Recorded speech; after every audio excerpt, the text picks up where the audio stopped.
Today on the Charge Up, football remains undefeated in the conference, setting up a battle for first place this weekend. Volleyball went 1-1 this week, breaking their 10-game win streak in the conference. Field hockey won their second game in program history, and we'll catch you up on tennis along with men's and women's soccer during the fast break. The Charge Up starts in 3, 2, 1.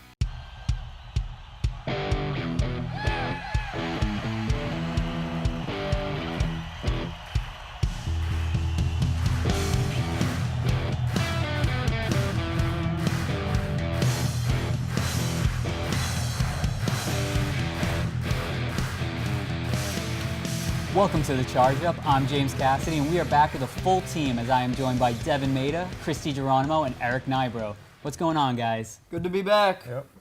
Ready for another week in charge of sports? Let's get it started. Football won their fifth consecutive game Saturday as they defeated American International 33-13. The win sets up a battle for first place in the NE10 this weekend as Assumption comes to town. Guys, what do we see from the Chargers this week? We saw a slow start early on in the first quarter. We were down quick, but we rebounded, and like you saw the score, we took care of business in the end. It was a sloppy game overall, not what you want to see going into a game against Assumption, but nonetheless, they ended up winning big, and that's what you need to do against I guess the bad teams like American International. Yeah, as you said, it was a slow start, but the offense was clicking throughout the whole game. And we had I.J. Patterson, 15 for 30, 188 yards, 4 touchdowns, and then 2 picks, unfortunately. But you have to get those out. When you're going to play Assumption, you have to tune up whatever you have to tune up now, so then you're ready for them next week. Yeah. We had Jawan Williams, who was from American originally, now had his grad student year here, had a 41-yard touchdown. That was really good for him, as I know he wanted to beat them pretty badly. Yeah. Team looked great overall, I think. You know what, this week against Assumption is going to be a huge test to see whether or not this team's for real or they fake. Yeah, this is essentially the season here, because it looks like the Assumption for now is the only one. They're in each other's ways, so someone's got to come out on top. And like we had a slow start last week, you can't have a slow start against a team like Assumption this week, or else you're in for a long day. And I think that I might be blowing this out of proportion, but this is like the matchup of the century right now. It's the biggest game in 2 years for the Chargers here, because we haven't had this much success since we made the championship back in 2015. So if we're able to do what we got to do, I think we have a good shot at beating Assumption. Now, you guys brought up some big positives from the offense that we saw against American International. Did you guys see anything big from the defense in this game against AIC? Well, they settled pretty early after the lapse in the first quarter, and only giving up another 6 points for the other 3 quarters game. That's what you're going to need to bring against Assumption. You need stout defense, like Eric, our good friend, always says. Defense wins championships. So why not? The defense has to step up against Assumption because they're averaging 45.3 points per game, which is like almost 10 points more than we do. So obviously, we have to step up on the defensive end, and we have to be. It's going to be a shootout basically because they're going to be scoring, we're going to be scoring. So the defense has to step up and do what they got to do. The DB's got to be great again. We had a couple on last week, and actually Mark had that interception return for the touchdown. Yes. You know, it's a really good thing to come on the Charge Up. Many athletes have things played to that. Yeah. Also, a little shout out to Scott Lavelle, who was in the backfield a lot. He had 3 tackles for a loss this week for the Chargers. Yeah, that's what we want to see. And I also like to see the running game getting going. That's if you can control the line of scrimmage, control the time possession, leave that 45 points per game on offense on the bench. You're gonna get that dub. Yep. Let's hope we see all these things. Football will return to the blue turf Saturday when they take on Assumption at 1 p.m. at Delacamera Stadium.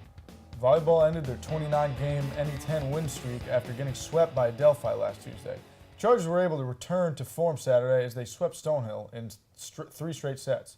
Guys, is there any concern going forward for the volleyball team? It's very simple. They were mortal. They finally looked mortal. You know, they took a tough L against Adelphi, lost 3-0. They were in their house. You know, maybe the home court for them was a little bit of an advantage. But you know what? It shows that they need to work harder, get back on the court, and keep practicing and keep trying to get better. Yeah, well, they got a win against Stonehill the game after, so obviously they got back on track. They gathered themselves together, and they were able to start a new winning streak against Stonehill. I think that the loss to Adelphi could end up being one of the bigger moments for this team down the line because, yeah, it's a loss in the conference, but I think that getting a kind of loss, it gives you a chance to look at somewhere where you may not be that strong. Winning all the games, yeah, it's great. It's great for your record and all that, but kind of having that adversity could end up really helping this team. As we've seen, this team has a lot of weapons, and it's every game you really don't know who's going to be the top player. So I think this loss to Adelphi down the line will end up being an actual positive for the team.